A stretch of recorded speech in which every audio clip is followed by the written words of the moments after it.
Hello, నేను మిసేశ్రావు. America అధ్యక్షుడు Trump డోజ్ను అమలు చేస్తున్నాడు. డోజ్కు మరింత పవర్స్ ఇచ్చేస్తున్నారు. ఇది భారతదేశంలో ఉండే ప్రభుత్వ ఉద్యోగులని కలవరపెడుతుంది. ప్రత్యేకించి తెలంగాణ, ఆంధ్రప్రదేశ్లో ఉండే ప్రభుత్వ ఉద్యోగుల్ని నిద్ర లేకుండా చేస్తుంది. దానికి కారణం ఏంటంటే భారత్ అభివృద్ధి చెందుతున్నటువంటి దేశం, అమెరికా అభివృద్ధి చెందినటువంటి దేశం. అందుకే ఆ దేశం నుంచి మిగతా దేశాలు అక్కడ ఉన్నటువంటి విధానాలని అమలు చేస్తూ ఉంటాయి, తెచ్చుకుంటూ ఉంటాయి, పరిశీలిస్తూ ఉంటాయి, అధ్యయనం చేస్తూ ఉంటాయి.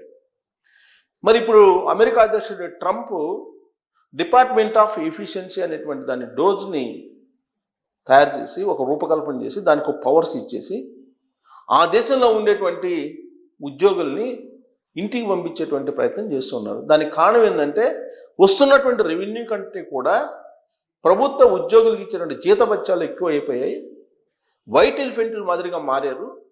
కాబట్టి అమెరికా దేశానికి భారంగా మారారు వీళ్ళు అని చెప్పి ఆయన డిపార్ట్మెంట్ ఆఫ్ గవర్నమెంట్ ఎఫిషియన్సీ అనేటువంటి దాన్ని డోజ్ని ఏర్పాటు చేసి ఉద్యోగులను తొలగింపజేయాలి, ఉద్యోగులను ఇంటికి పంపించాలనేటువంటి కార్యక్రమాన్ని యుద్ధ ప్రాతిపదికన చేస్తున్నారు. దాంట్లో భాగంగా 40,000 మంది ఉద్యోగులు ఇప్పటి వరకు ఉద్యోగాల్ని వదిలిపెట్టి రిజైన్ చేసి వెళ్ళిపోయారు అని చెప్పి తెలుస్తోంది. స్వచ్ఛందంగా ఉద్యోగాలను వదిలిపెట్టి వెళ్ళండి అని చెప్పి చెప్తుంది. సెప్టెంబర్ వరకు డెడ్ లైన్ ఇచ్చింది.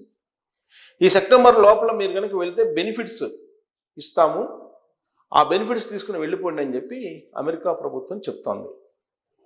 మరి అమెరికా లాంటి దేశమే వైట్ ఎలిఫెంట్ లాగా మారినటువంటి ప్రభుత్వ ఉద్యోగుల్ని తొలగిస్తూ ఉంటే అమెరికా ఆర్థిక పరిస్థితిని చక్కదిద్దుకునేదానికి మరి అభివృద్ధి చెందుతున్నటువంటి దేశాల జాబితాలో ఉన్నటువంటి భారతదేశం ఏం చేయాలి?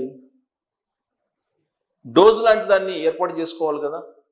ఇవాళ కాకపోతే రేపైనా ట్రంప్కి వచ్చినటువంటి ఆలోచన ఖచ్చితంగా వచ్చి తీరాల్సిందే. ఎందుకనంటే బడ్జెట్లో సింహభాగం ప్రభుత్వ ఉద్యోగుల యొక్క జీతభత్యాలకు వెళ్ళిపోతుంది. ప్రత్యేకించి తెలుగు రాష్ట్రాల్లో రూపాయికి 99 పైసలు ప్రభుత్వ ఉద్యోగుల జీతభత్యాలకు వెళ్ళిపోతుందని చెప్పి ఆర్థిక మంత్రి పయ్యావుల కేశవ్ చెప్పినటువంటి మాట ఇండిపెండెన్స్ డే సందర్భంగా. మరి రెవెన్యూలో అంత పోర్షను ప్రభుత్వ ఉద్యోగుల జీతభత్యాలకు వెళ్ళిపోతూ ఉంటే అభివృద్ధి ఎలా జరుగుతుంది? మానవ వనరులు అభివృద్ధి జరగాలి కదా, మౌలిక వనరులు అభివృద్ధి జరగాలి కదా.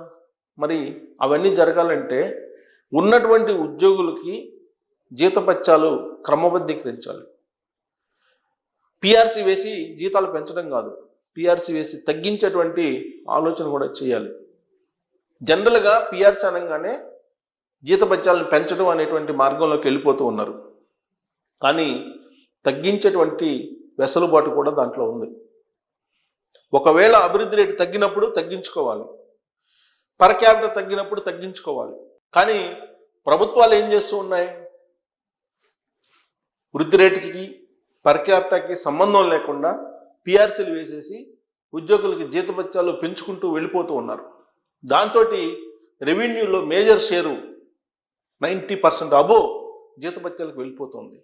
ఫలితంగా రాష్ట్రాలు దివాళా తీస్తున్నాయి, దేశం దివాళా తీసేటువంటి పరిస్థితికి వచ్చింది. ఆల్రెడీ బడ్జెట్లో మనం చూసాం, 50 లక్షల కోట్ల బడ్జెట్ పెడితే దాంట్లో అప్పులే ఉన్నాయి, ఎక్కువ భాగం అప్పులు తీసుకొస్తూ ఉన్నారు. దాదాపు ఒక బడ్జెట్ కన్నా ఎక్కువ తీసుకొచ్చినట్టు కనిపిస్తూ ఉంది. బడ్జెట్ మించినటువంటి అప్పులు భారతదేశానికి ఉన్నాయి. ఇక ఆంధ్రప్రదేశ్ పరిస్థితి అయితే మరింత దారుణంగా ఉంది. 10 లక్షల కోట్ల రూపాయల అప్పుతోటి ఉన్నటువంటి ఆంధ్రప్రదేశ్, 8 లక్షల కోట్ల రూపాయల అప్పుతోటి ఉన్నటువంటిది తెలంగాణ. మరి ఇలాంటి రాష్ట్రాల్లో మళ్ళీ సిపిఎస్ రద్దు చేయాలంటున్నారు. సిపిఎస్ రద్దు చేసి ఓపీఎస్ కావాలంటున్నారు ఇదే ఉద్యోగులు. వెంకటరామరెడ్డి ఉద్యోగుల సంఘానికి సంబంధించినటువంటి నాయకుడు ఆంధ్రప్రదేశ్, ఆయన 1వ తారీఖు జీతాలు లేకపోతుంది. ఇప్పుడున్నటువంటి చంద్రబాబు నాయుడు గారి ప్రభుత్వం 5వ తారీఖు ఇస్తున్నారు, 1వ తారీఖు ఎందుకు ఇవ్వట్లేదని చెప్పి అడుగుతున్నారు. మరి ఇదే వెంకటరామరెడ్డి జగన్మోహన్ రెడ్డి గారు నెల మొత్తం ఇవ్వకపోయినా కానీ ఎప్పుడు క్వశ్చన్ చేయాల. పైగా జగన్మోహన్ రెడ్డి గారిని మళ్ళీ అధికారంలో తీసుకురావడానికి ఆయన ప్రచారం నిర్వహించారు. ఇక రెవెన్యూ ఉద్యోగుల సంఘానికి సంబంధించినటువంటి లీడరు బొప్పరాజు వెంకటేశ్వర్లు గారు, ఆయన నిన్నగాక మొన్న మాట్లాడుతున్నారు, పని భారం ఎక్కువైంది కాబట్టి మాకు పనిభారం తగ్గించండి అని చెప్పి. రెవెన్యూ ఉద్యోగులు అనగానే, రెవెన్యూ శాఖ అనగానే గుర్తొచ్చేది కరప్షన్. హయ్యెస్ట్ కరప్షన్ దేంట్లోనే ఉందంటే రెవెన్యూలో. వాళ్ళకి పనిభారం ఎక్కువైందని చెప్పి ఆయన చెప్తూ ఉన్నారు.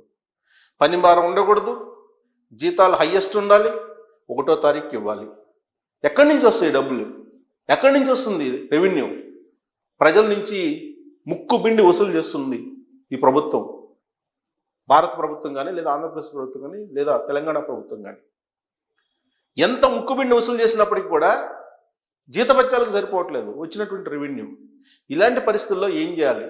డోజ్ లాంటిది అమెరికాలో లాగా ఏర్పాటు చేయాల్సిన అవసరం ఉందా లేదా అనే దాని మీద ఒక పెద్ద ఎత్తున చర్చ జరుగుతుంది. అమెరికా అధ్యక్షుడు ట్రంప్ జనవరి 20వ తారీఖున ప్రమాణ స్వీకారం చేశారు. మరుసటి రోజే డోజ్ యాక్టివేట్ అయింది. డోజ్ యాక్టివేట్ అయ్యి 40,000 మంది ఉద్యోగులని, ప్రభుత్వ ఉద్యోగులను ఇంటికి పంపించింది. 2 లక్షల మందిని టార్గెట్గా పెట్టుకుంది. 2 లక్షల మంది ఉద్యోగస్తుల్ని ఇంటికి పంపిస్తే తప్ప అమెరికా ఆర్థిక పరిస్థితి బాగుపడదు, అమెరికా ప్రభుత్వం మీద ఉన్నటువంటి భారం తగ్గదు అనేటువంటి ఉద్దేశంతో ట్రంప్ వేగంగా అడుగులు ముందుకు వేస్తున్నారు. మరి అభివృద్ధి చెందినటువంటి అగ్రదేశంగా ఉన్నటువంటి అమెరికా ప్రభుత్వమే వైట్ ఎలిఫెంట్లుగా మారినటువంటి ప్రభుత్వ ఉద్యోగులను బరాయించలేక ఇంటికి పంపిస్తూ ఉంటే, మరి భారతదేశం లాంటి అప్పులు చేసేటువంటి దేశం మరి ప్రభుత్వ ఉద్యోగుల్ని ఇంటికి పంపించాల్సిన అవసరం ఉందా లేదా? వాళ్ళ జీతాలు తగ్గించాల్సిన అవసరం ఉందా లేదా? పైగా బడ్జెట్లో 12 లక్షల రూపాయల వరకు ట్యాక్స్ ఫ్రీ ఇచ్చారు. అంటే నెలకి ₹1,00,000 సంపాదించేటువంటి వాళ్ళకి ట్యాక్స్ కట్టాల్సిన అవసరం లేదని చెప్పేసి భారత ప్రభుత్వం చెప్పింది. ఇది ఉద్యోగులకు పండగ చేసుకునేటువంటి బడ్జెట్. ఇలాంటి పోకడ కనుక పోతూ ఉంటే మరి భారతదేశం ఆర్థిక శక్తిగా కాదు, సంక్షోభంలోకి వెళ్ళే అవకాశం ఉందని చెప్పి ఆర్థికవేత్తలు చెప్తున్నారు. అమెరికా లాంటి దేశం నిర్దాక్షిణ్యంగా కఠినమైన నిర్ణయాలు తీసుకుంటూ ఉంటే, దాన్ని అనేక అంశాల్లో ఆదర్శంగా తీసుకుంటున్నటువంటి భారతదేశం ఉద్యోగుల్ని ఇంటికి పంపించడంలో డోజ్ లాంటి వ్యవస్థను ఏర్పాటు చేయాలనేటువంటి ఆలోచన చేయట్లేదు. దాని పర్యవసానం భారతదేశం రాబోయేటువంటి రోజుల్లో ఇబ్బందుల్లో పడే అవకాశం ఉందని చెప్పి తెలుస్తుంది. మరి ట్రంప్ని అనుసరించాలా లేదా భారత ప్రభుత్వం, లేదా తెలంగాణ ఆంధ్రప్రదేశ్ ప్రభుత్వం? ఉద్యోగులు జీతాలు ఏవైతే ఉన్నాయో వాటిని క్రమబద్ధీకరించిన అవసరం ఉందా లేదా? పిఆర్సీ అంటే పెంచడమేనా, తగ్గించడం లేదా? రైట్స్ తప్ప బాధ్యతలు చాలామంది ఉద్యోగులకు తెలియట్లేదు. ఇలాంటి పరిస్థితుల్లో సంస్కరించడానికి డోజ్ అనేది అవసరమా లేదా భారతదేశానికి అనే దాని మీద కామెంట్ రూపంలో మీ అభిప్రాయం తెలియజేయచ్చు. Thank you very much.